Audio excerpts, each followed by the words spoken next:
This is Duke University.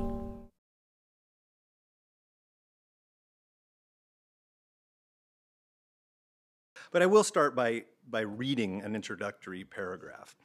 In the early decades of the 21st century, the exponential growth of digital media interfaces has opened up new pathways for Muslim community building, social networking, political participation, self-expression, storytelling, and meaning-making.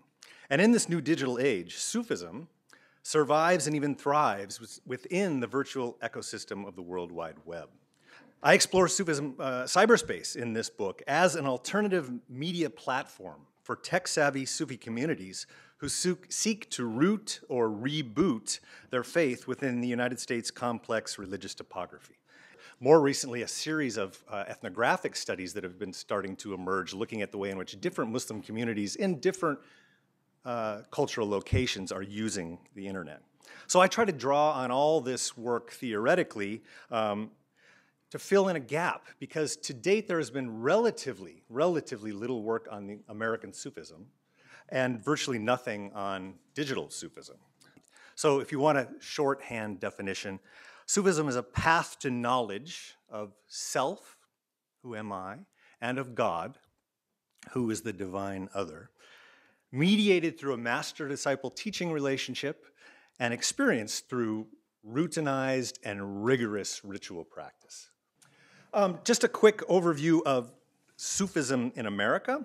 Following Gisela Webb, who's a person who's done some interesting preliminary work on Sufism in America and cyberspaces. She talks about three waves of the American Sufi tradition. The first wave in the early decades of the 20th century, we had a general interest in Oriental wisdom. Think of theosophical movements, for example. And we see an early wave elucidated in the Nayati order that I'll be speaking about in a moment, often an emphasis on universalist perennialism, this idea that Sufism is everywhere and that every world religious tradition has its Sufi mystical components, and that there's something to be said about the crossover potential and the conversations and the spiritual exchanges that can happen in that environment. A second wave, 1960s, 1970s, very much tied up with countercultural movements, driven by white middle-class converts and also Muslim immigrants. This needs to be tied to the history of immigration, Muslim immigration in particular in the United States. And a third wave, 1990s, 2000s. The question is, are we now in a fourth wave? An era defined by hybridity, movement, fluidity, and globalization, where all this is intermixing. This kaleido-culture, as Professor Lawrence describes it, is increasingly complex and also challenging. So my central assertions, again, if you've forgotten, I am trying to think about some of these sites, and I'll just show you a few, mindful of time, as religious texts and as potentially second or maybe even third sacred spaces. And I'm also interested in the way in which American Muslim identity is articulated, negotiated, constructed, and enabled increasingly by these websites as well. Multiple audiences simultaneously. For Sufi disciples, these websites are essentially, I would say, digital encyclopedias and reference guides to promote shared values, identity, loyalty, and allegiance. They are a library of institutional history and collective wisdom. They are an archive of this history, of this genealogy. They're a repository of key beliefs and ideas, and also about what is beyond acceptance. And they are a handy manual, though limited, for rituals with an updated calendar of events. So they allow people to remind themselves perhaps of what they ought to have known, to remind themselves of the link between their spiritual lives and the daily calendar and planning that's required.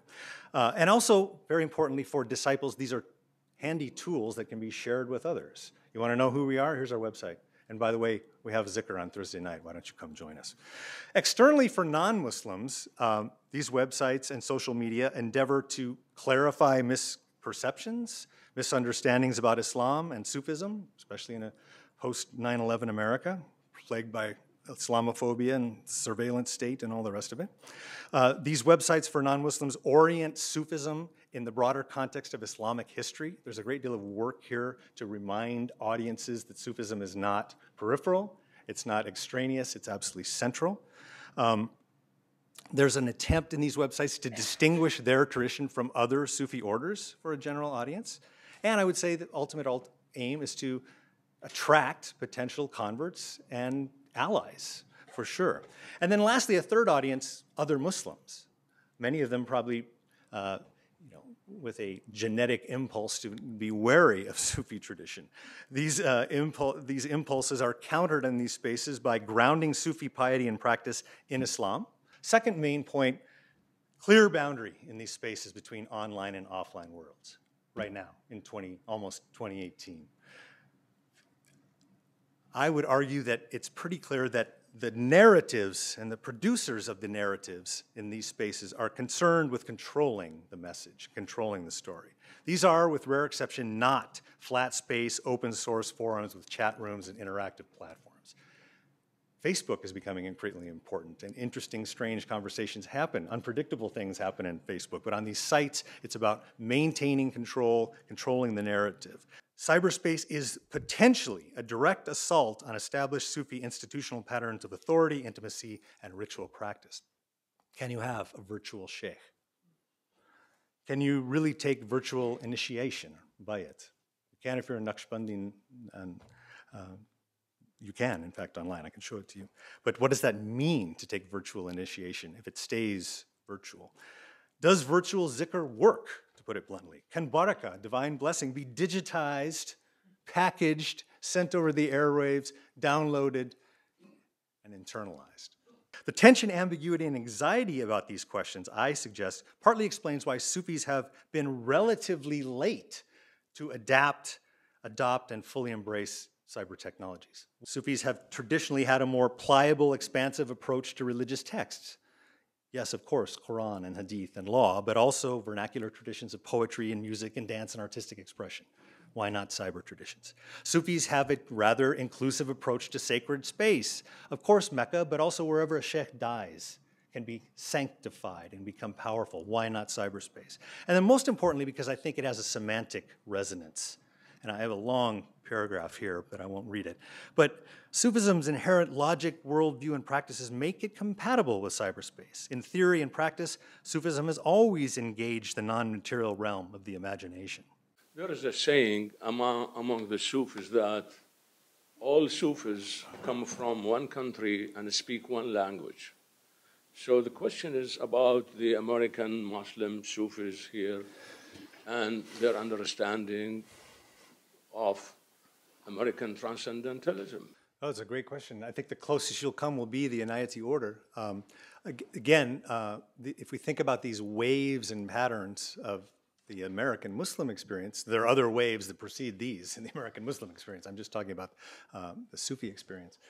You know, this early decades of the 20th century, theosophical traditions, American transcendentalism, this is a kind of philosophical, cultural soup that a lot of people are swimming in, including Inayat Khan, and he has all kinds of fascinating interactions and connections and conversations. Transcendentalism per se is not spotlighted in the Inayati tradition in the same way that the theosophical tradition is, for example.